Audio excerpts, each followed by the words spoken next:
Jadi belum lagi banyak sekali orang-orang Syiah, bahkan yang lebih parah lagi, sampai Al-Imam Al-Khumaini dalam Hukumah Islamiyah, dalam kitab dia, menganggap bahwa amrul wilayah itu lebih tinggi dibandingkan amrul nubuwah. Jadi imam-imam yang 12 itu kedudukannya jauh lebih tinggi dibandingkan Rasul. Itu pernyataan Imam Khumaini itu, mengatakan seperti itu, menganggap bahwa imam 12 itu lebih hebat dibandingkan Nabi Sallallahu Alaihi Wasallam. Karena apa? Karena mereka tahu yang gaib. Nabi tidak tahu yang gaib. Mereka tahu kapan mereka mati, Nabi tidak tahu kapan dia mati. Lebih hebat kan? Mereka menganggap Ali itu tidak mati, ada di awan sana. Jadi kalau kita bersolawat kepada Rasul, mereka bersolawat kepada Ali. Seharusnya Ustadz Abu ini juga membaca kitab ulamanya sendiri yang menyebutkan mengenai adanya orang yang dapat mencapai kedudukan di atas para nabi. Dalam kitab Syarah Al-Aqidah Al-Wasithiyah karya Al-Utsaimin, salah satu ulama Wahabi, jilid 2 yang diterbitkan oleh Dar Ibn Al-Jauzi, cetakan ke-6 tahun 1421 Hijriyah, halaman 300 sampai 302. Al-Utsaimin berkata, oleh sebab itu sebagian ulama berkata, tidak ada satu mukjizat pun untuk seorang nabi dari nabi-nabi terdahulu, melainkan untuk Rasulullah yang semisalnya. Lalu diceritakan kepada mereka bahwa Rasulullah tidak pernah dilemparkan ke api, kemudian keluar dalam keadaan hidup, sebagaimana yang telah terjadi kepada Nabi Ibrahim. Maka aku, yaitu Utsaimin, menjawab, sesungguhnya hal seperti itu pernah terjadi kepada para pengikut Rasulullah, sebagaimana telah disebutkan oleh para ahli sejarah tentang Abu Muslim Al-Khawlani. Dan apabila pengikut Rasulullah dimuliakan dengan karomah sejenis yang di luar kebiasaan ini, maka hal itu menunjukkan bahwa agama yang dibawa Nabi Shallallahu Alaihi Wasallam adalah agama yang benar, karena agama yang dibawa beliau Shallallahu Alaihi Wasallam dikuatkan dengan jenis mukjizat ini yang diperuntukkan bagi Nabi Ibrahim. Dan diceritakan pula kepada mereka bahwa lautan tidak pernah dibelah untuk Nabi Shallallahu Alaihi Wasallam, namun telah dibelah untuk Nabi Musa. Aku, yaitu Al-Utsaimin, menjawab, hal itu juga diperuntukkan bagi umat ini dalam hal yang berkenaan dengan lautan, bahkan sesuatu yang lebih besar dari apa yang dialami oleh Nabi Musa. Kami tegaskan, bahkan sesuatu yang lebih besar dari apa yang dialami oleh Nabi Musa, yaitu dia dapat berjalan di atas air, sebagaimana kisah Ala bin Al-Khadrami ketika mereka berjalan di atas permukaan air. Ini lebih besar dari apa yang dialami oleh Nabi Musa, karena Nabi Musa berjalan di atas tanah yang kering. Dan diceritakan pula kepada mereka bahwa di antara mukjizat Nabi Isa adalah dapat menghidupkan orang yang sudah mati, dan hal tersebut tidak terjadi untuk Rasulullah. Aku, yaitu Utsaimin, menjawab, hal itu juga terjadi pada pengikut Rasulullah, sebagaimana kisah seorang laki-laki yang keledainya mati di tengah jalan. Kemudian dia berdoa kepada Allah untuk menghidupkannya, maka Allah menghidupkan kembali keledainya.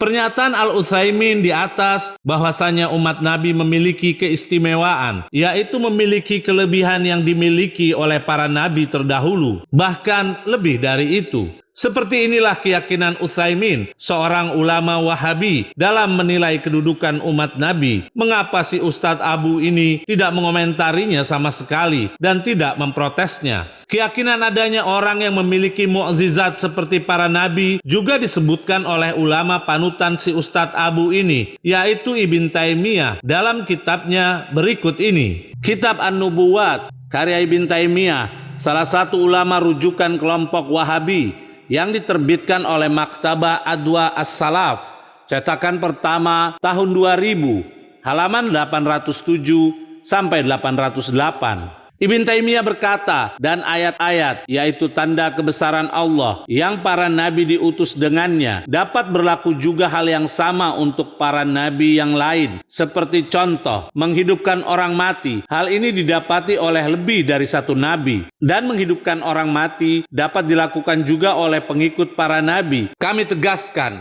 menghidupkan orang mati dapat dilakukan juga oleh pengikut para nabi. Sebagaimana telah terbukti oleh salah satu kelompok dari umat ini, yaitu umat Islam, dan juga dari pengikut Nabi Isa alaihissalam. Sesungguhnya mereka berkata, sesungguhnya Allah menghidupkan orang mati melalui tangan kami untuk para pengikut Muhammad dan Isa al-Masih.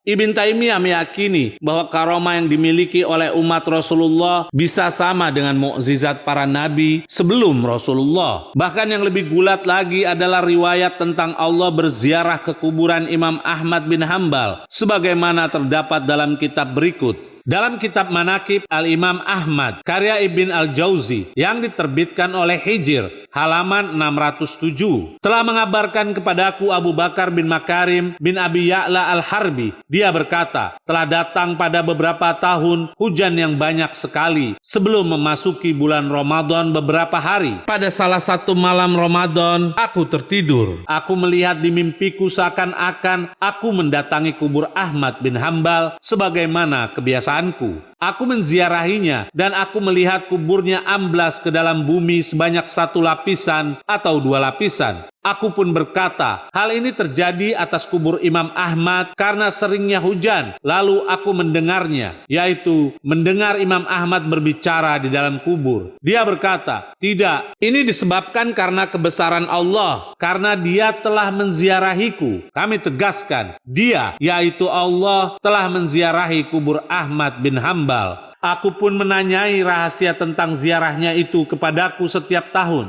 Allah Subhanahu wa Ta'ala berfirman, wahai Ahmad, karena engkau telah membela firmanku, maka firmanku tersebut tersebar dan dibaca di setiap mihrab.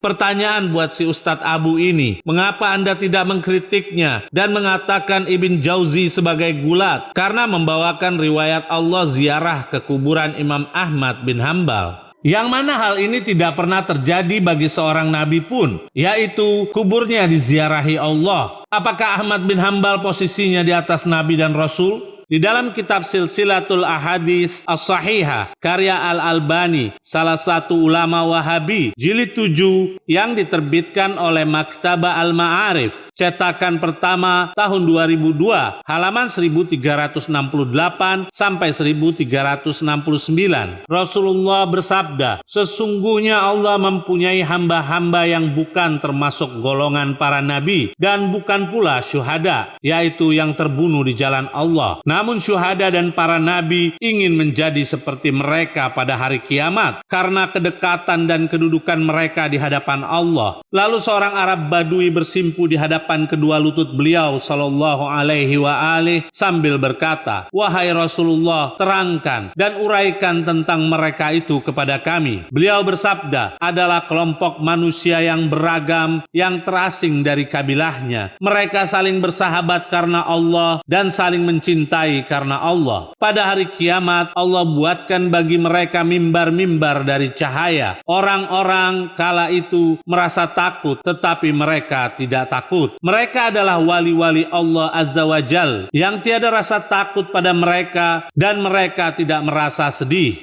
Al-Albani berkata, Al-Hakim berkata, sanadnya sahih, akan tetapi Bukhari Muslim tidak meriwayatkannya. Dan Az-Zahabi menyepakati penilaian Al-Hakim. Dan aku, yaitu Al-Albani berkata, dan nilai hadis tersebut seperti yang mereka berdua katakan.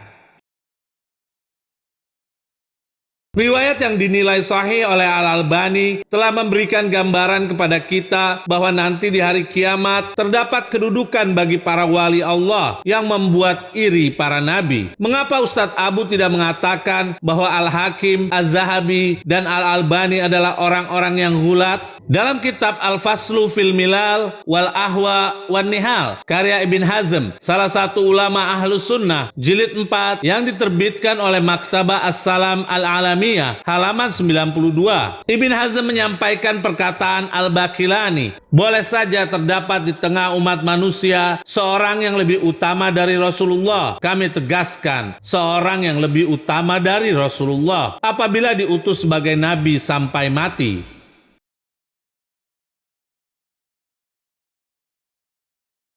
Sekarang mari kita lihat siapakah sosok Al-Baqilani dalam pandangan Imam Az-Zahabi. Dalam kitab Siyaru A'lamin Nubala karya Az-Zahabi, salah satu ulama Ahlus Sunnah, jilid 17 yang diterbitkan oleh Muassasah Ar-Risalah, cetakan pertama tahun 1983, halaman 190. Az-Zahabi berkata, Ibnu Al-Baqilani, seorang imam yang pakar ilmu atau alamah, teolog terbaik, paling pakar dalam usul, seorang hakim bernama Abu Bakar Muhammad bin Thayyib bin Muhammad, sampai kalimat terpercaya, imam yang unggul. Kami tegaskan, terpercaya, imam yang unggul, sampai kalimat Qadi Iyad menyebutnya di dalam Tobaqat Al-Malikiyah dengan mengatakan, ia bergelar Saif As-Sunnah, yaitu pedang sunnah, lisan umat, jubir lisan para ahli hadis, jalan yang ditempuh Abul Hasan, dan kepemimpinan mazhab Malikiyah berujung padanya di masa dia.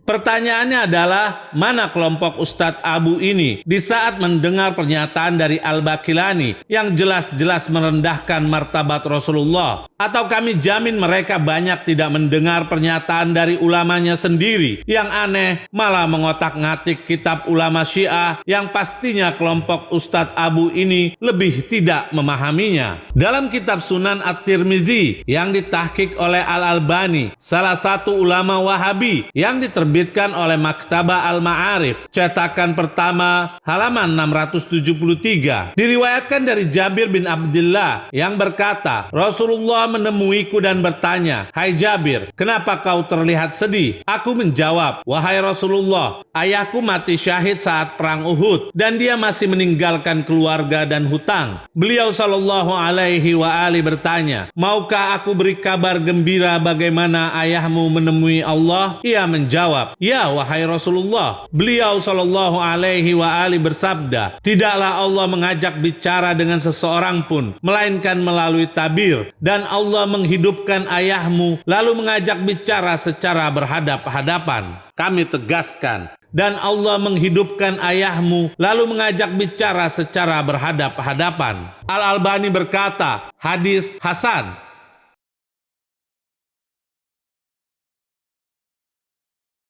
Ternyata bukan hanya Musa alaihissalam yang diajak bicara oleh Allah, namun dalam riwayat tersebut, ayahnya dari salah seorang sahabat Nabi pun telah diajak bicara oleh Allah. Mengapa Ustadz Abu tidak mengatakan ini riwayat gulat yang melampaui batas, bahkan dihasankan oleh Al-Albani? Di dalam kitab Sabaik Az-Zahabiyah, karya Al-Ghaniman yang diterbitkan oleh Dar Ibnul Jauzi, cetakan pertama tahun 1430 Hijriah, halaman 39. Al-Ghaniman berkata, Muhammad Hamid Al-Faqih, ulama Salafi Mesir, dan para ulama lainnya, termasuk ulama Mesir berkata, kita senantiasa mengetahui dan membedakan antara ahli tauhid dan sunnah dalam kecintaan kepada Ibn Taimiyah. Maka barang siapa yang membenci Ibn Taimiyah, maka kita ketahui bahwa dia bukan kelompok ahli tauhid dan ahlu sunnah. Dan barang siapa yang mencintainya, maka kita ketahui bahwa dia termasuk kelompok ahli tauhid dan ahlu sunnah.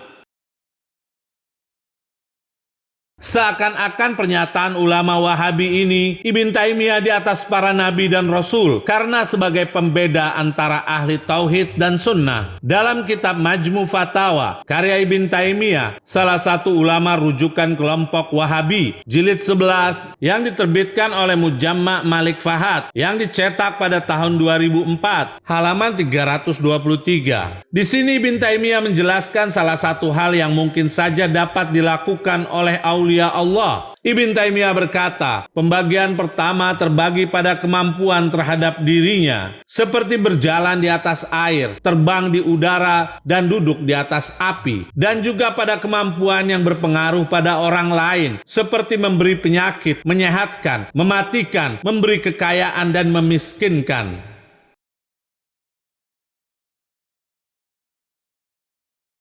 Jika pemirsa perhatikan, kalimat memberi penyakit, menyehatkan, mematikan, memberi kekayaan, dan memiskinkan, semua itu merupakan hak Allah Rabbul Alamin. Berarti Ibn Taimiyah menyamakan Allah dengan makhluknya. Apakah Ustadz Abu masih tetap bertahan menjadi pengikutnya? Atau akan keluar dari barisan Ibn Taimiyah karena kegulatannya? Kami sarankan kepada para pemirsa, setiap kali mendengar ocehan dari Ustadz Abu ini, hendaknya mengecek ulang dan memastikan apakah benar atau tidak. Terbukti dari jawaban kami semua itu, bahwa apa yang dituduhkan Ustadz Abu kepada kelompok Imamiyah, ternyata keyakinan tersebut juga ada di dalam kelompok Ustadz Abu.